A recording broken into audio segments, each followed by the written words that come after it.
Two guys either side of 50 with one dream to achieve middle-aged sporting glory. This is the Missing Links Golf Show.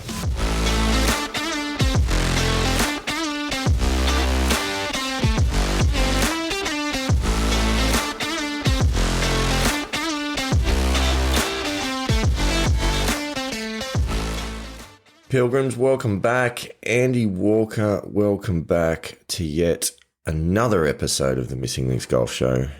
Early morning recording for us, Andy Walker. This is somewhat unusual. It is. We did need the caffeine fix this morning before and during the recording. So definitely caffeine helps with making any sense at all, which we struggle with at the best of times. Most certainly does. I think I pretty much just necked my coffee in one hit.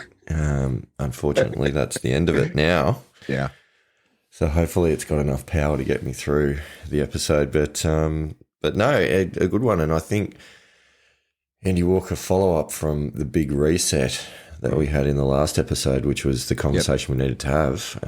Today we're going to talk a little bit more about some strategies that we will put in place moving into the next couple of months in preparation for the New South Wales Senior Amateur. Yeah. And look, there's been a little bit of new stuff that certainly, that I've implemented into the High Performance Centre, and looking forward to having a chat about that. But I feel good about where my game's heading after, the injury midway through the year, and I sort of struggled a little bit with consistency in the first few rounds afterwards. But the back end of this year, I don't feel like I've shot the lights out at all. I mean, they're all sort of in the sort of mid to high 70s, but there are signs there. There are good signs, and I know where I'm going. I know what my improvement plan is, and I'm feeling good about 2025. Well, that's exciting. It's very exciting because there has been a little bit of feedback from the Pilgrims that we may have been a bit too hard on ourselves in recent episodes. So. That doesn't sound like us, does it? No, not at all. But we'll explain why, I think, as we get into this episode. But before we get into some of the nitty-gritty of those topics, we've got a little bit of Voice of the Pilgrims to get through, okay. Andy Walker. Yep. Slightly different lens on this one. This one, I think you'll like this. This is not so much a Voice of the Pilgrims as it is a recognition of the Pilgrims. Oh, okay. Or one specific pilgrim. So I don't know if this statement is true, but could be the youngest pilgrim of the show. A young man, Archie, from New South Wales, who's actually, we won't give his surname away or his specific location because he is only a Year 9 student. Okay. Archie recently competed in the Brett Ogle Junior Masters in Goulburn in sort of southern New South Wales a week or so ago. Not only did he compete, Andy Walker, he actually took out the net event. Very good. Very good. Well done, Archie. It's always good to get that first notch in your belt as a junior. It's I remember my first way back when, a lot of years ago now, when the dinosaurs roamed the earth. It's always good to get that notch in the belt. Certainly is. Fantastic effort. Archie credits his success, says here in the newspaper article from the event down in the Goulburn Times. Archie credits his success to the wise words of Andy Walker and Steve Hinks from the Missing Links Golf Show. Says that he couldn't possibly have done it without us. And, hang on a minute, he didn't say any of that. That's a bit of a shame. Well, you were just reading between the lines. I'm just making some bold assumptions right about there. But excellent. Anyway, no, fantastic effort, and we're very, very proud. Archie, well done. Looking forward to hearing more stories of your golfing success over the years to come. Another one, Andy Walker, good friend of the show, Mick Patterson from Ontario, Canada. G'day, Mick. How you doing? Mick, I'm not going to read his email necessarily word for word because I don't have it in front of me, but Mick did send an email to both of us. I don't know if you've seen it, with some some hard truths about his perception of our closed-mindedness towards meditation. Right. Okay. No, I didn't read this, but yeah. Oh, look, closed-minded is. I don't know what you're talking about. Well, apparently there is growing frustration amongst the Pilgrims Caravan about our lack of acceptance of the importance of meditation and its potential benefits. So not only did he provide that feedback, he also provided us with a link to some suggested meditations that we might get on board with. So, Mick, thank you. We always appreciate some honest feedback here at the Missing Links Golf Show.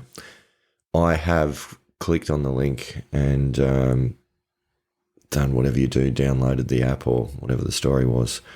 But I'll be completely honest, Mick, I haven't listened to any of it right now because, quite frankly, meditation's not really my thing. So, no, in all honesty, we do appreciate the feedback and I will check it out in due course.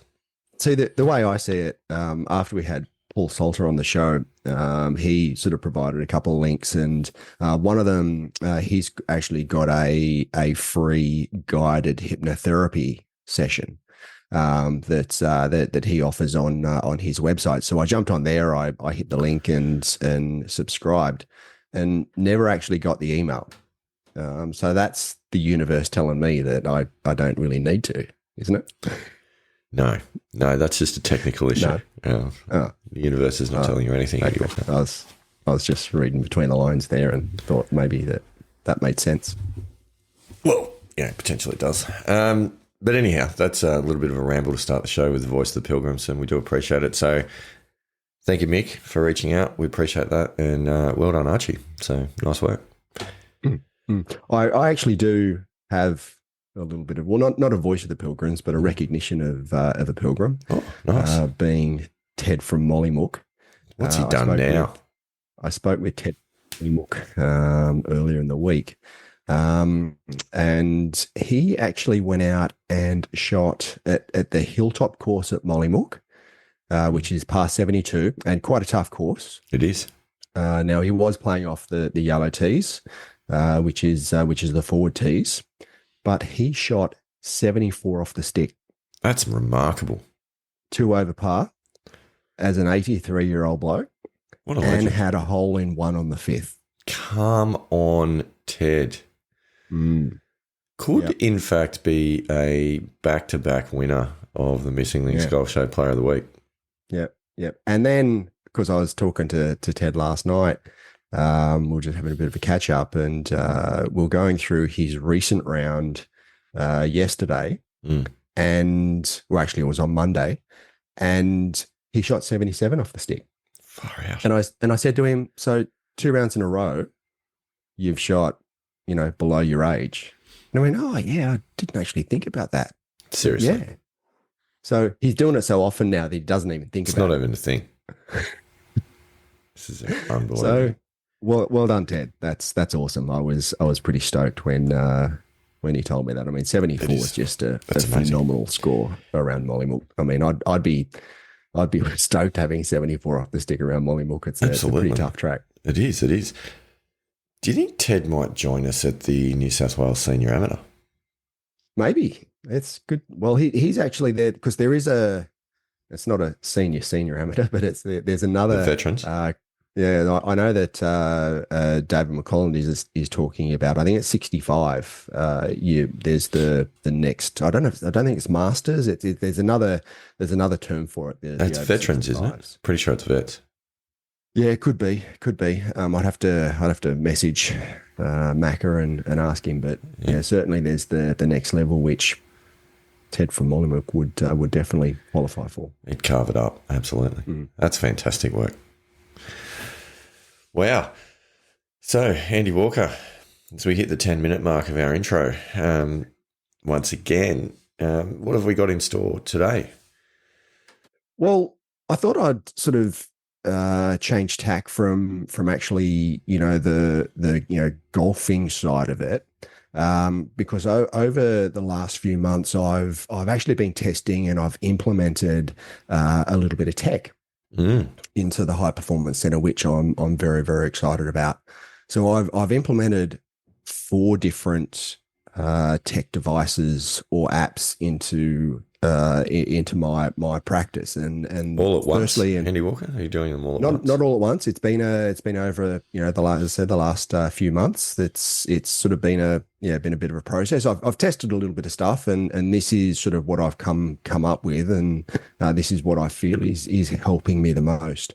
And as you know, I recently, earlier in the month, turned 52, and I got a launch monitor, the Garmin Approach R10. Nice piece of kit. For my 52nd birthday, which was pretty good.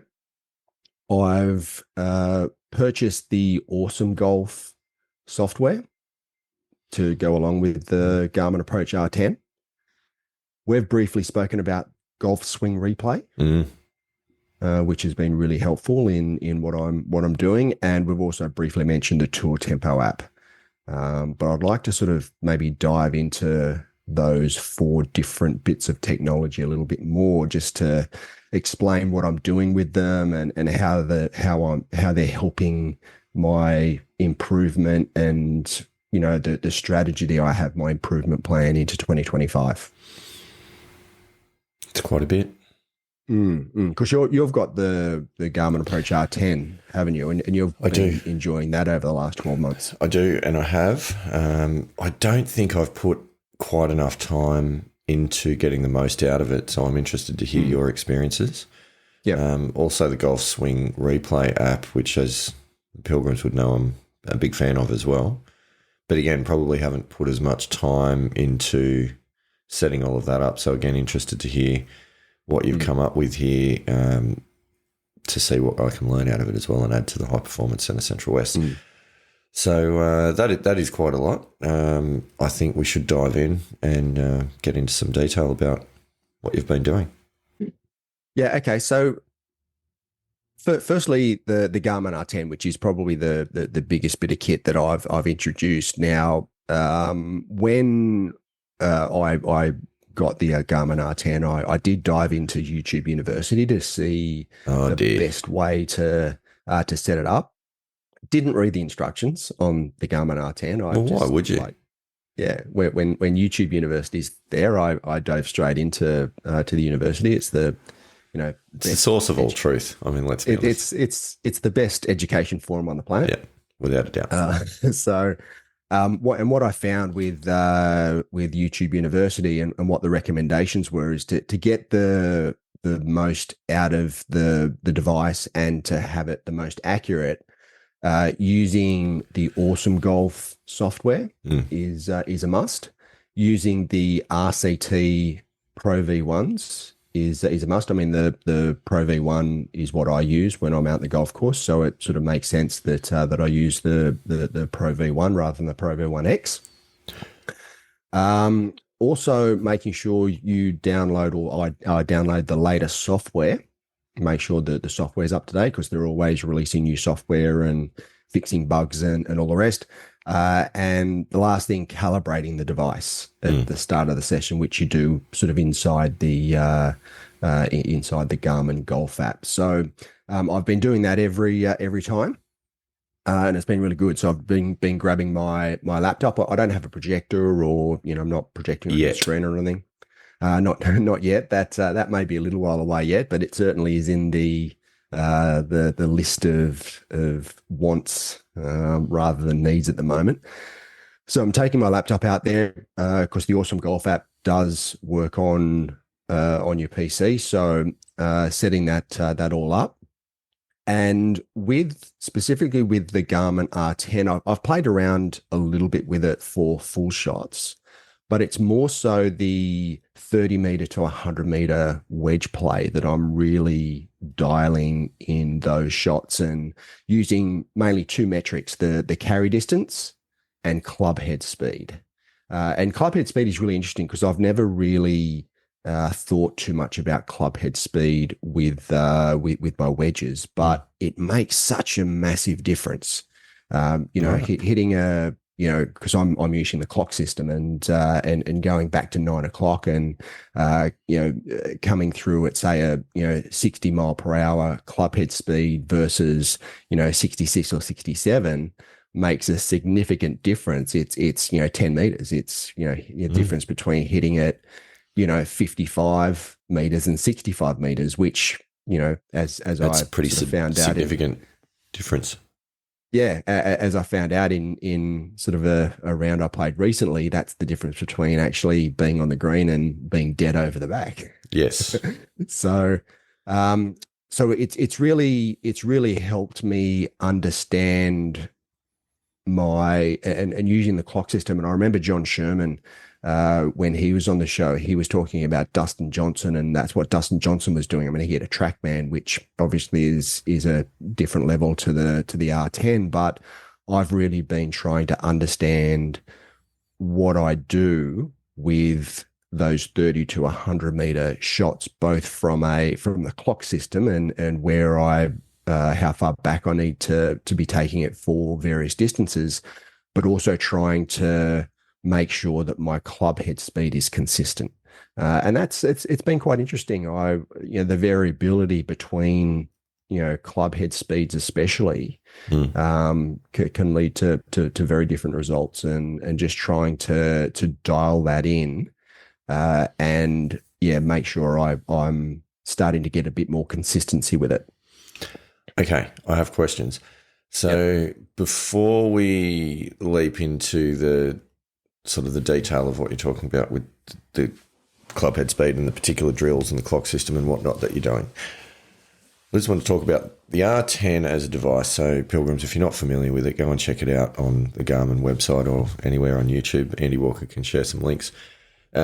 It's a radar system, so it needs to sit about 7 or 8 feet behind you, straight down the line, about, say, 2.4 metres roughly, I think it is, in metric terms. But then you need another 6 to 7 feet between you and the net. Correct.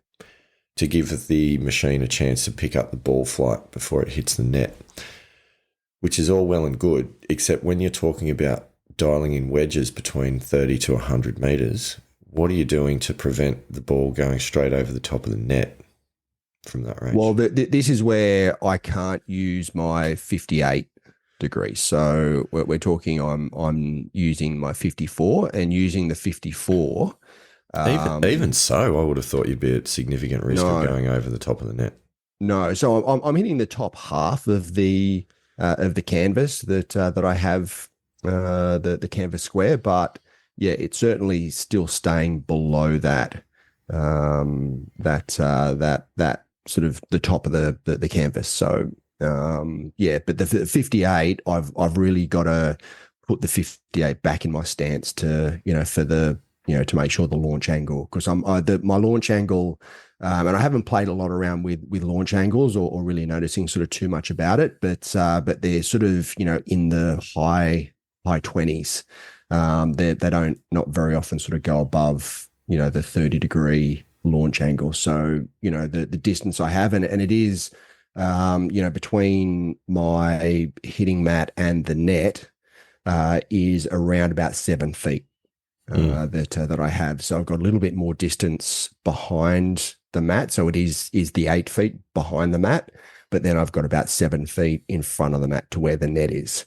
And I did a bit of testing before I actually launched straight into it. But so what I'm finding is with the 54 now, also in saying that, I'm not hitting full shots.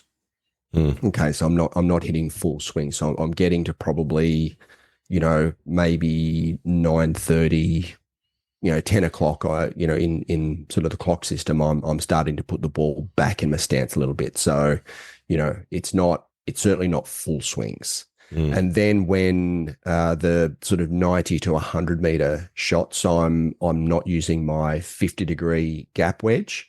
I'm using my it's about a 45, 46 degree, might be 44 degree pitching wedge with the AP2s, and even with that, I'm still hitting the top of the net. So it's not. I do have to, come down a little bit with my club selection, so I'm not, going over the top of the net. I see.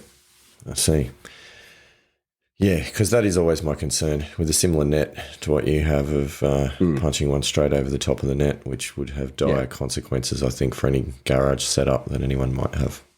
Yeah, yeah, and look, you've got to be a little bit careful with it, and that is certainly a consideration that I have, which is why I'm not using the 58 with the and I'm using the 54. I'm using sort of 30 to 65, 70 meters. And then my pitching wedge, I'm using from about 80 to, I can get it to about 104 meters when I sort of put it back in the stance and, hit it a little bit harder. I see. So have you taken this out onto the course yet to see how it transfers in a real setting? Yes, I have actually. And I do want to come to that, but just in a little bit later on. So sort of jumping the gun and getting in front of sort of my sequence of events. Sorry, please continue. Yeah. So it's been really good.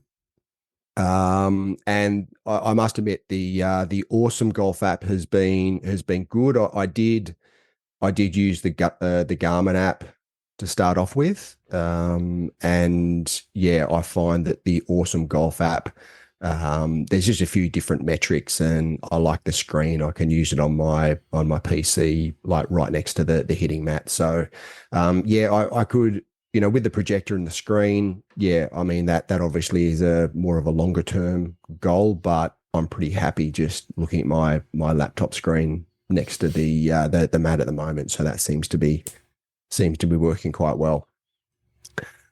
Now, the second thing is the Golf Swing Replay app. Yes.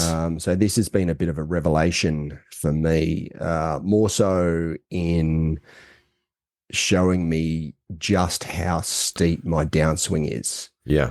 And we've talked about this a lot on the show, but I only use the Golf Swing Replay app down the line. I haven't tried it face on.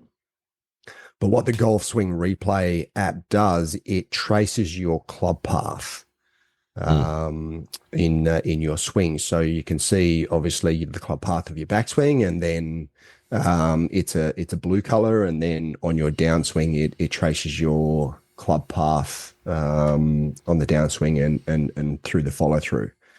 Now I was actually a little bit shocked just how steep my downswing was.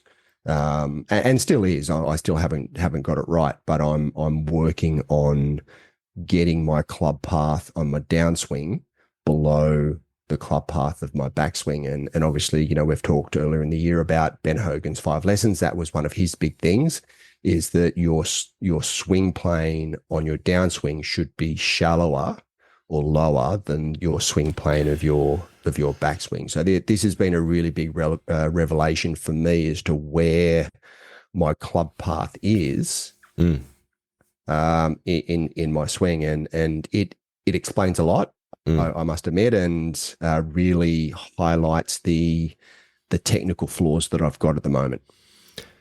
It's a good app, and Pilgrims, if you follow us on the Facebook page, would have seen a few weeks back that we put some videos up of both of our swings on the Facebook page from Golf Swing Replay from the app, which gives you, as Andy Walker was explaining, the different coloured lines that trace your club head. It's very, very cool. It's a simple concept, but it's a very effective concept.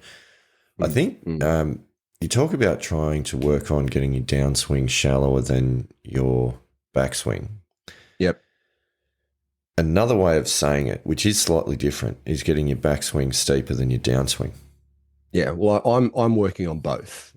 Right, so I'm working on getting my backswing steeper, and there's a couple of techniques that I'm using for that. And again, YouTube University, it's a wonderful forum to be able to do some research as to the different ways to be able to achieve it. Now I don't know how many different videos I've watched on the golf swing on YouTube, but there's a lot of, I must admit, there's a lot of rubbish out there, and there's a lot of stuff that I just look at and go, nah, next video. Yeah. But I found a couple of instructors that I really like. One of which I actually purchased their next sort of full swing. They've got, and most of them are promoting something, Of and a course. lot of it is got good golf instruction. So I purchased it. I think it was only $50 or $60 or something that I spent to purchase the expanded version and the full golf swing, which I've sort of been through and watched. Um, and there are certain things that I go, oh, that sounds good. That makes a lot of sense. And then I've gone out into the high performance center and tested it and gone, that feels really good. Looked at it on the Golf Swing Replay app and gone, yeah, that works. So these are the sorts of things. It's not just like randomly watching stuff on YouTube and Sure. trying to implement it. It's very strategic what I'm doing, and I know what I'm looking for, and I know the specifics of what I'm looking for, and potentially what some of those fixes are. And I think this is the key point, because for so many people jumping on YouTube and looking at golf swings without any real idea of exactly what they should be looking for, there is so much out there. And it's like, hey, do you slice the ball? Try this guaranteed slice fix in 3 shots or less. Yeah, And exactly. Yeah. like, well, that's not and that's rubbish. That is absolute rubbish. And you've got to sort of, identify, what's realistic in the getting a good foundation in your golf swing isn't an easy thing to do, especially when you've got years of playing a certain way. Yeah. That's going to take time. Yeah. However, there's also some really good videos on YouTube if you can, sort through all the rubbish to find the nuggets of gold that's in there. Yeah, absolutely. Absolutely. It's it is. I would say the wrap up on that concept is Pilgrims. It's a very, very good resource, but one to approach with caution. And certainly one that you may or may not require some guidance with from a coach about the sorts of things that you should or should not be looking for, because you can go down some rabbit holes that you don't need to. Well, I mean, yeah, and that's sort of what my other path potentially could be, is to actually engage a coach and It's probably not a bad idea. Go to them. Yeah. But something interesting that I've picked up, and this is through using the Golf Swing Replay app, but it's not actually part of the app. And that's when I'm down the line, I can use the angles of the garage door in the background to be able to identify some of my head movements and body movements through my swing. And one of the things that I've found, and it makes perfect sense, is that from the top of my swing, my head actually moves away from the ball. I don't think that's ideal. No, and that obviously then will lead to steepness. It leads to early extension, leads to your standing up through your downswing. So there's a couple of things there that I've identified through the Golf Swing Replay app that I'm finding really useful. And this is what I mean when I say I'm looking forward to 2025, and I know what my golf improvement plan is. That using these pieces of technology and having a pretty good understanding now, having watched a lot of different videos and watched myself as well as other golf instructors on YouTube, and through the purchased videos, I'm getting a really good understanding of where I want my golf swing to go. And I'm really excited by it, because there's been a couple of times I've been out in the course where it's all just like, it's just gone into the slot and it feels really good. I'm actually hitting it further, probably sort of half a club to 3/4 of a club further, especially with my irons. And I think earlier in the year when I did get a bit of golf instruction, it was identified because I was over the top and I was so steep that I was at my maximum club head speed was actually before impact.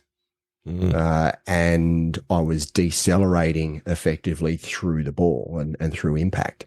So with getting into the right positions, I'm actually accelerating through impact and in the right, impact zone, which is then transferring to ball speed without really increasing my club head speed at all. It's just that my maximum club head speed, rather than being before impact, is actually through impact. It's at the right time. Yeah. Yeah, it's at the right time. So it's all been really interesting, and I've as you could probably imagine, I've spent a fair bit of time now doing this and doing a fair bit of research, and it's been a pretty cool process. It really is, and I think not only is it about making the swing changes, which you're doing at the moment, and moving in the right direction with those, but it's also about gaining greater understanding over your swing and mechanically what you do. I do think if you manage to couple this with the right coach, because what you'd be able to do at this point as a two handicapper, a talented golfer, someone with quite a high skill level and good understanding of your swing, if you were able to then walk into a coach and go, hey, this is what I'm doing, this is what I want to do, I just feel that could be a really strong package. Like I think any coach is going to be quite happy with the fact that they've got a student that actually understands their golf swing a little bit more than someone that comes in there and says, I just want to hit the ball further, or I want to be more consistent, that you actually know what's going on. Interestingly, you mentioned that, and I wasn't going to talk about this, but I will. On Saturday, I went to Wyong Races just for a day out in the field, and during my time there, I met quite a well-known Australian female professional golfer. Right? How is Kari? Wasn't Kari Webb, although it was she played on the US tour and won on the US tour pre-Kari Webb. So, she was she was sort of back through sort of the 1990s that was, and sort of into the early 2000s that was her time.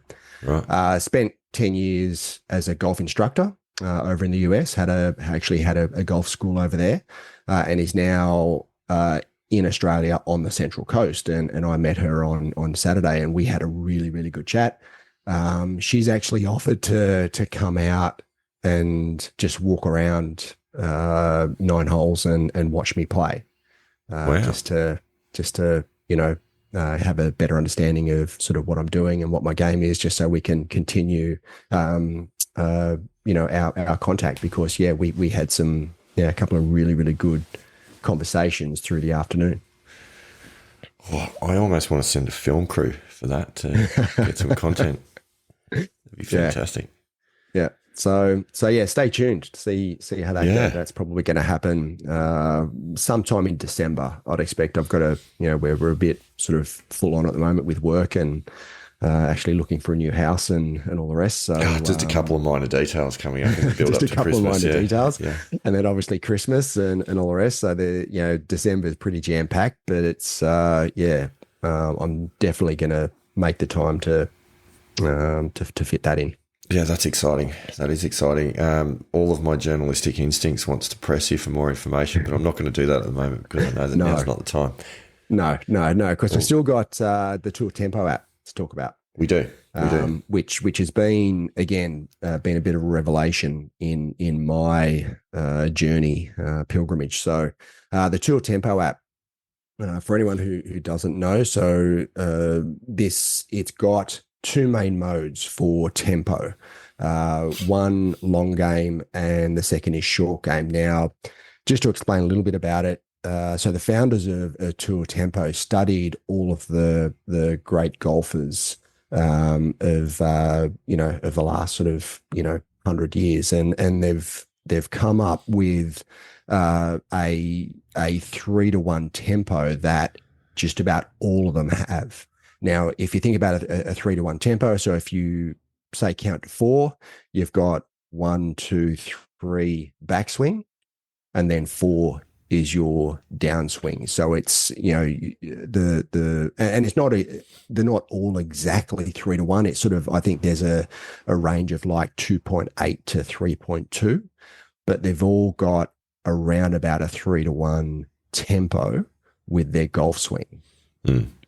So that was quite an interesting statistic that I looked at, because when I was doing, say, some training with the Stack, and my other little golf launch monitor, the Garmin G80, does have a tempo stat there, and mine was always around about 3.3, 3.4. So my Right. backswing was a lot slower than what my follow through was. But then you look at, the guys like, say, Colin Morikawa, and Colin Morikawa is an exception to the rule, where he doesn't have a 3-to-1 tempo, but he sort of went back and looked at the likes of, Tiger and Jack Nicklaus and, all the greats of, the modern era, and have come up with this 3-to-1 tempo. So sorry, before you go on, that poses the question for Colin, of very good player, excellent player, multiple majors at this point, but got them in a bit of a bang scenario, and then we kind of gone off the boil, right? So could Colin be a better golfer if he actually got his tempo closer to 3-to-1? Interestingly, I have actually listened to other podcasts with the founder of the Tour Tempo, and he poses that exact question. Wow, great minds, hey? Yeah, he said, look, he would never actually suggest that for Colin, but he did sort of in his musings say potentially he could be a better golfer if he made some changes to his tempo. So he would never go out there and suggest that to Colin. The Missing Links Golf Show, on the other hand, is happy to suggest that. Colin, if you're listening, sort your tempo out and watch your world rankings number improve. Yeah. Now, the other interesting thing about the Tour Tempo app is they've got various speeds in which you can practice your tempo. Right. So if you think about it, you can have a really slow club head speed and still have a 3-to-1 tempo. Sure. But then you can swing faster and maintain that 3-to-1 tempo, and have a higher club head speed. So what they've got various speeds that you can train at. So not only can you train your tempo, you can also train your club head speed. So you can actually do speed training with the Tour Tempo app. And this is sort of some of the suggestions that the founder was making, is that, you can be training at a certain speed, or you can be swinging at a certain speed, but when you train, you're just training yourself at the faster tempos, which will naturally then flow through to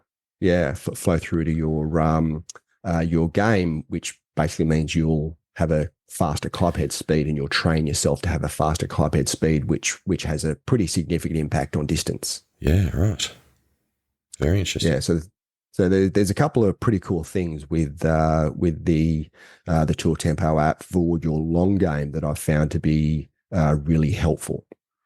But in saying that, I haven't really spent too much time with the long game. It's mainly the short game part of the Tour Tempo that I've spent a reasonable amount of time doing it, because with your short game, your tempo, because you've got a shorter swing, your tempo is actually 2-to-1 rather than 3-to-1. Now, when I first purchased the Tour Tempo, I was playing around with the long game and thought that's where I'd spend most of my time. However, when I switched over to the short game, what I found really, really quickly is that I was decelerating through my downswing in my short game. So I've been spending a fair bit of time practicing my short game tempo with the Tour Tempo app, and it has made a dramatic difference to my short game. A dramatic difference, to a point where and I played sort of the other day in a comp, and I was standing up to shots that I would normally putt, say 6-7 feet off the fringe of the green. I would normally putt those because I didn't have the confidence with my short game. just pulled the 54 degree out of my bag and bang, knocked it down to a couple of feet. It has made, I can't tell you the dramatic difference that it's made to my short game. It's been huge. That is impressive. So I'm really looking forward to continuing on this improvement journey with my short game and moving into 2025. And now I'm assuming that the tempo is indicated by a series of beeps or noises or something like that coming from your phone. So it's just a case of following the rhythm, bit like a metronome, but obviously and they've got various sounds that you can use. They've also got a voice, which is actually the founder's voice.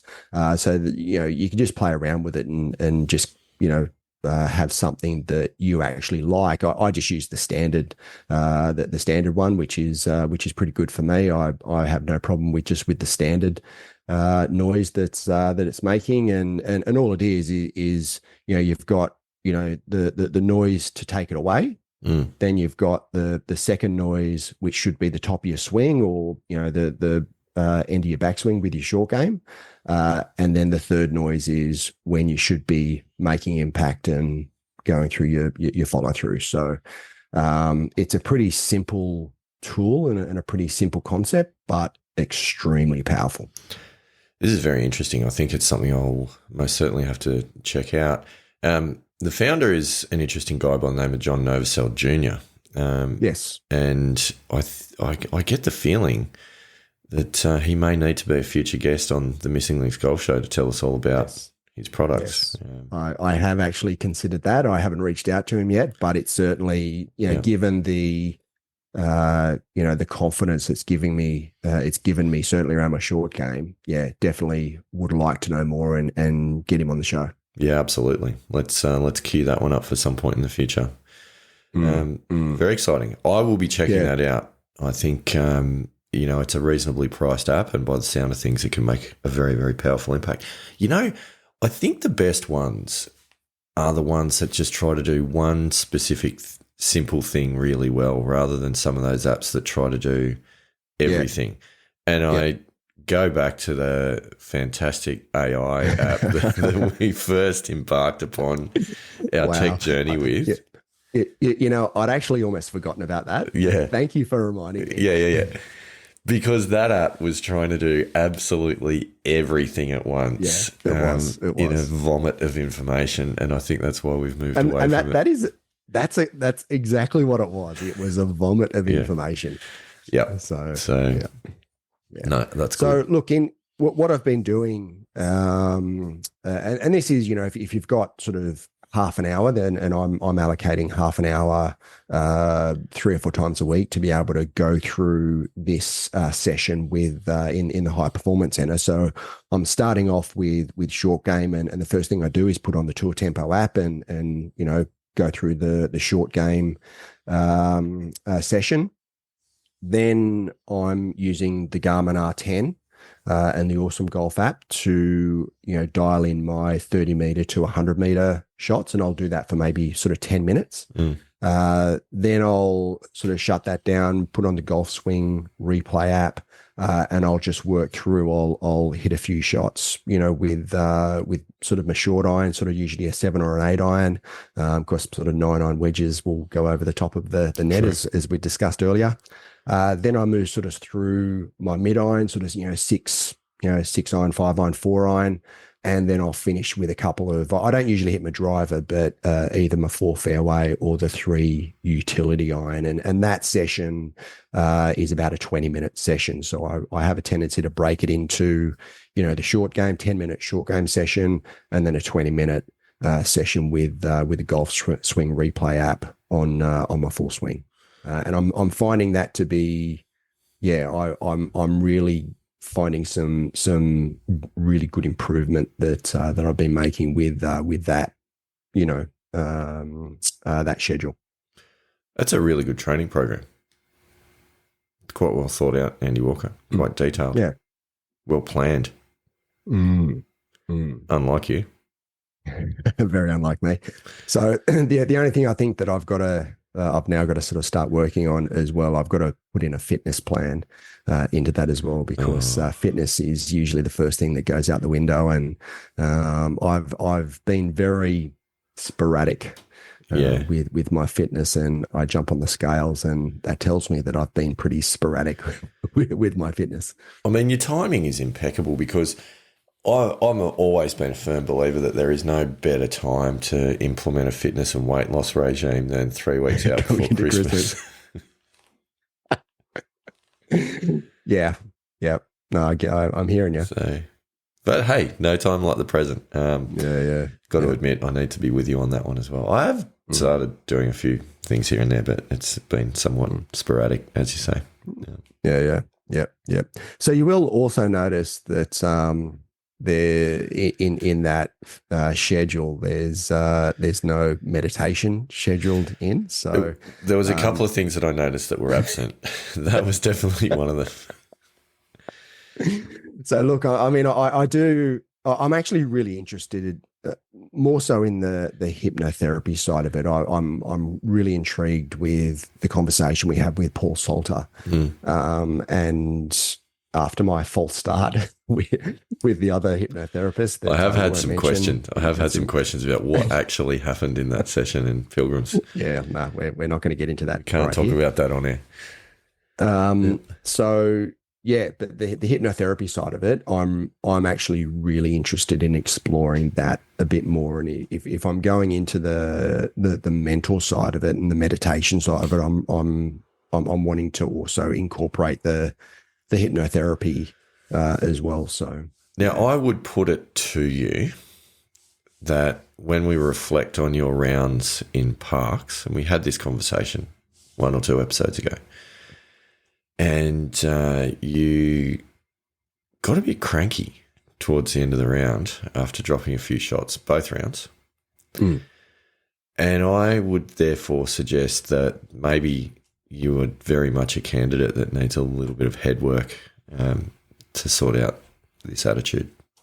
But weren't they all like just poor swings? So if I work enough on in my swing, then that'll sort that out. Oh, Pilgrims, help me. I think it's fair to say that Pilgrim Mick may be onto something here. Yeah, maybe. Well, I mean, we've only talked about it for 58 episodes without actually doing anything about it so far. What's a couple more? So why ruin a good thing? No, it is important. I will say this, that I was implementing some breathing techniques during the rounds in parks to regulate, just sort of the emotions, the nervous system, and those sorts of things, without any real knowledge on how to do it, other than my understanding is, slowly in through the nose, out through the mouth is the way to go to get the most oxygen into the system and the most carbon dioxide out of the system. It was extremely beneficial and very, very useful. So there's definitely something in it. Well, there is and the name escapes me, there's a specific breathing technique. I think it's called box breathing. Yeah. So you could give that a crack in the round. I might. I might. We might look into that in a bit more detail. Get someone that actually knows what they're talking about to share some information on that topic. Yeah. From what because I've listened to a couple of different commentators about how you do box breathing, and I don't have the expertise to explain it, but you may get a couple of sort of sideways looks from your playing partners if you do. Oh, and that'll just make it so much more fun as well. Love a bit of that. Before you know it, we'll be playing golf in white pants or something as well, which is probably never going to happen. No. Anyway, I've derailed things, so I apologise. So any more training advice? No, well, that's pretty much it from a technology perspective. I mean, that's a lot, obviously. Yeah. But the combination of the Garmin R10 and the awesome golf app with the Tour Tempo and Golf Swing Replay, I think that's those 4 pieces of technology are going to be key for my golf improvement through 2025. Stay tuned for maybe the implementation of a couple of other things as well that I've got in the back of my head, which will be very helpful. So there's a couple of things in there that you didn't talk about, which I'm curious about, if they've either gone off the boil or are still happening, but in a slightly different way. One of them is the stack speed training. Are you still stacking?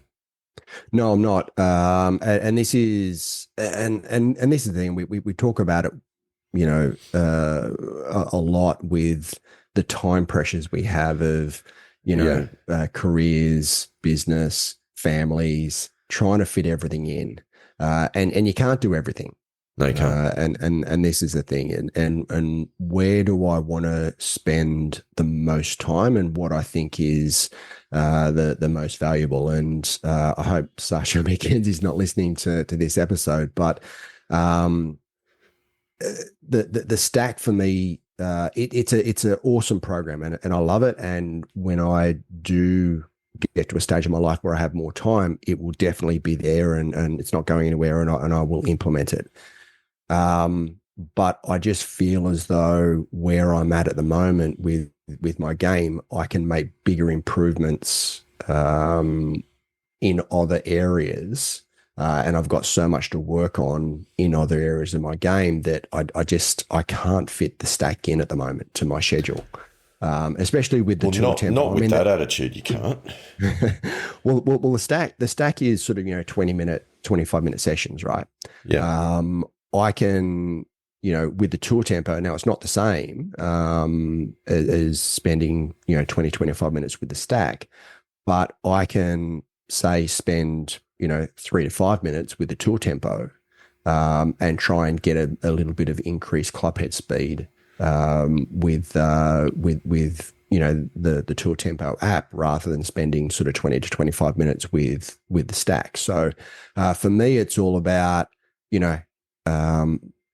focusing on the most important things where I think my game will improve the most. And at the end of the day, I don't, I'm not, I still hit it long enough. Like I don't think that, distance is always an advantage, but I'm not, I'm not hitting it, 220 meters. Like I'm still getting it out there, 250, 260 meters on a regular basis, which, for the courses and what we are, where we're playing it, it's not good enough on the PGA Tour, but for what we're after, it's still more than acceptable.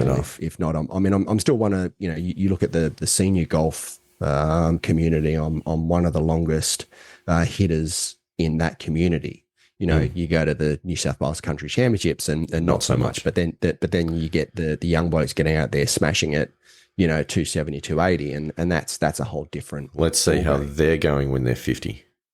Exactly. So I think for me, and I've got to tailor my swing improvement plan to what I want to achieve. And distance, while important, I don't think is the most important thing, with what I need at the moment for where I'm at in my golfing pilgrimage. Which I think is completely fair. I'd be interested if there was a stack program, and Sasha, if you are listening and you haven't turned off after Andy Walker turning his back on you, if there was a stack... what is it really? Is that what I said? I mean, let's clarify. Let's maybe we should go back and replay. I love a hyperbole. Come on, Andy Walker.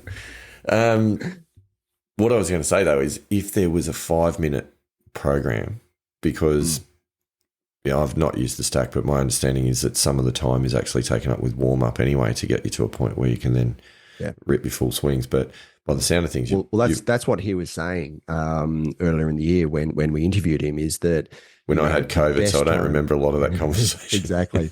The best time to use the stack is actually after a practice session. That's right. So you're already warmed up, and you should almost be sweating to get the most out of a stack session. So what I was doing when I was trying to sort of fit the stack in is that I was starting from cold. Yeah.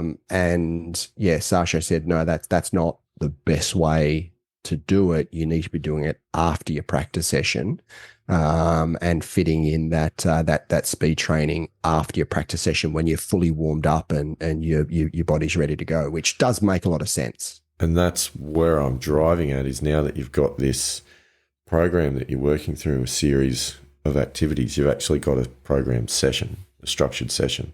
Yes. Maybe if there's a way of working the stack in at the end of that, that actually might not be a bad thing. Not that you necessarily need the extra distance, but I just want you to try everything.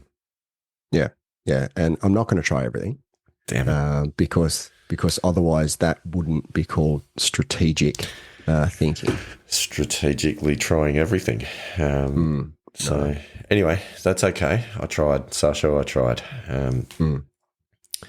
Very good. The other thing that is not included in this is putting, Andy Walker. Correct. And I want to quote friend of the show, David McClelland: short game, short game, short game.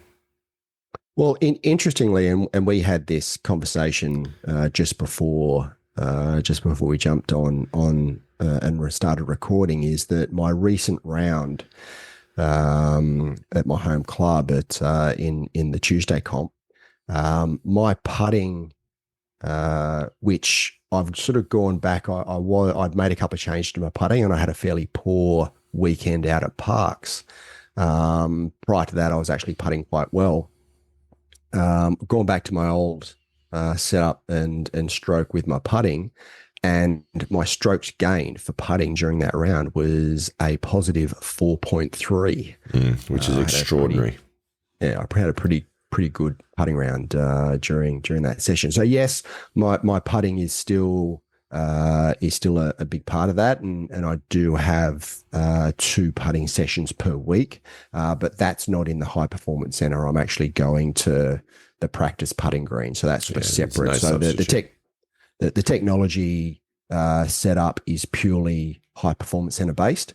So that sort of, obviously was the focus of today's episode, but there is a putting session that I have that I'm going out to the golf course a couple of times a week just to specifically work on my putting. And interestingly, talking about friend of the show, David McClelland, I'm using his technique of he said sort of 1 foot, 2 foot, 4 foot, I think was his distances. I'm using 2, 4, and 6. And basically going to 4 different points around the hole. So, north, south, east, and west. And I've got three balls that I'm using. So it's effectively 9 putts from each distance around the cup to help with my short putting. And then I'm just doing some long distance control putting to finish it off. So it's, it usually takes me sort of half an hour, just over half an hour to work through that session. But I'm trying to get out there, as I said, a couple of times a week to be able to go through those that putting session as well. So there's a lot there. It's good. It's very good. There's a lot in that. I've learned a bit today. Yeah. So I'm as I said at the start, I feel like I'm moving in a really good direction, and I'm looking forward to 2025. So we're back on the positive swing, which is nice. We do have a tendency to be a little bit up and down emotionally throughout the course of this show. It's something that I've noticed. Do you think there's anything that could help that? I don't know. I mean, I think if there was a technique out there which helped you, maybe get in touch with the subconscious a little bit better, regulate emotions, remain calm in pressure situations. If there was anything out there that would help with that, I mean, I think we'd be all over it. If such a thing existed, and we would be more than open to trying, that new technique. Yeah, but I'm not aware of anything that does that. Pilgrims, if you got any ideas, let us know. Yeah, come on. Yeah. But Andy Walker, good stuff. That's I think that's definitely given me a lot to think about. I'm sure it has for everybody else listening along. I guess the message is that there's a few messages here. There are pieces of technology that are out there that can really help. They don't all have to be particularly expensive. I mean, obviously, the Garmin R10 is a pretty solid financial outlay, but it's not extortionate. For what it does, it's under $1,000. Yeah, it's pretty good. Yeah. But still, understanding that may be beyond the scope of what a lot of people want to spend on golf training aids. Yep. But then at the other end of the spectrum, things like the Tour Tempo app and Golf Swing Replay, like you're talking about around about $40 Australian, something like that for the subscription. Yeah. And depending on where you are in the world, I think if you're in the US, it's $25 US. I'm not sure what it is in other currencies, but yeah, in Australia it was like $39.95. So it's about that $40 mark, which is for the value that I've got out of it already, and it's only been a month or so. Yeah, it's been unbelievable how much value I've got from a $40 app. In fact, I did notice that Tour Tempo have released a training program. Well, that's interesting. I think we need to dive into that. There's an invitation to come on the show. I think that needs to be sent. Yeah, so I haven't had a close look at it yet, but I did get it just in the last couple of days in my inbox. So I'm going to go and have a look at that and just see if that's something that's worthwhile. I can't see how it wouldn't be worthwhile, but I just want to have a look at it first before I jump in and make the purchase. I mean, it's pretty reasonable dollar figure. What it equates to, an average bottle of wine, a main meal, a couple of tickets to the movies. Well worth it. Yeah. I think the training program was about $70 US. So, you start, it's a little bit over $100 Australian. But the app itself is only, it's only $40. So yeah. Why wouldn't you? Why wouldn't you indeed? Get on board, pilgrims. Let us know how you go. We'll drop all the information in the show notes about these particular products. And who knows, in the future, we might be able to get some partnerships happening where we can get you some better deals. We will work on it and let you know. But that's good stuff, Andy Walker. That's good stuff. Yeah. I think next episode I might have to share a few little tidbits of things that are being worked on at the moment. I've been studying philosophy. Yeah, right. Yeah. Okay. Is that helping? Hard to say. Excellent. Yeah. Excellent. Let me consider that, whether or not it's been helping. No, some interesting things been popping out of that. Just in particular in follow-up from our conversations around imposter syndrome and some of those concepts. So there's been a few interesting revelations that we might share in the next episode. Well, I'd be interested, because I'd like to know. Obviously, we've been through sort of the fair bit of my plan today. I'd like to understand sort of what your plan is into 2025, because I'd really like to see you're 8 at the moment. I'd really like to see you in 2025 get to those low single digits. So would I. Just to continue on with that improvement plan. So I know that you've got Jake out there that's helping you along with that, and maybe he can sort of come on at some stage just to share where he sees your journey going. But maybe next week if we can maybe start that conversation, that'd be good. Yeah, we can definitely do that. I did speak to Jake just the other day. Probably talked about getting him on the show the other side of Christmas. Might have another coaching session or two in between now and then, just to give him the chance to develop a bit of a training plan. But he's keen. He did suggest, though, that we might need a large set of headphones to fit over his head, which is a bit self-deprecating, but fair enough, Jake. I'm sure we can sort it out. Anyway, he's a good guy, and I think he'll definitely give you a bit of an impartial rundown on how things look and where the potentially lies. But that's all. Where the potential potentially lies. Yeah, I like it. Yeah. I mean, what the potential is, who knows? I'm sure he has a view. Anyway, that's for next time. We digress. Yeah. That is for next time. This has been a good episode. A lot of really, really good information. Definitely thought-provoking on giving structure to training. It's not just about beating balls or, making your hands bleed on the range or, just hitting 1,000 putts. It's actually about deliberate practice and targeting the things that you need to work on. And I think if nothing else, that's a really key message. The other thing that this has been structured around as well is having multiple short training sessions rather than saying going out in the weekend and spending 2 hours, or was trying to have a longer practice session, at the range or at the course or whatever.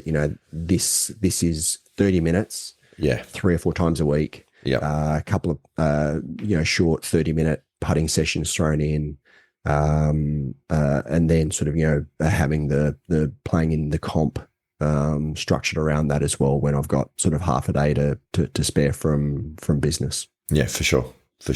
It's definitely the go.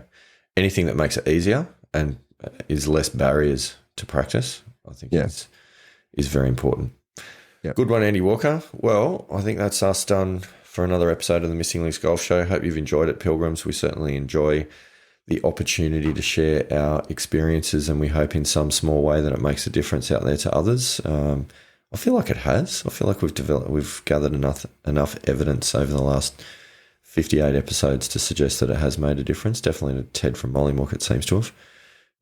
Look, and I think that's been, we've had a couple of really good pieces of feedback as to how it's improved, whether it be mindset or just general attitude of the Pilgrims, which is very satisfying, not only to see improvement in our own journeys, but then to get that feedback from the Pilgrims as well.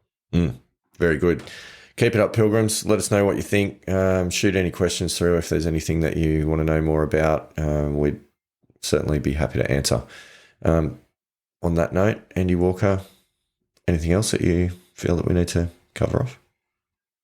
Rock out, Pilgrims.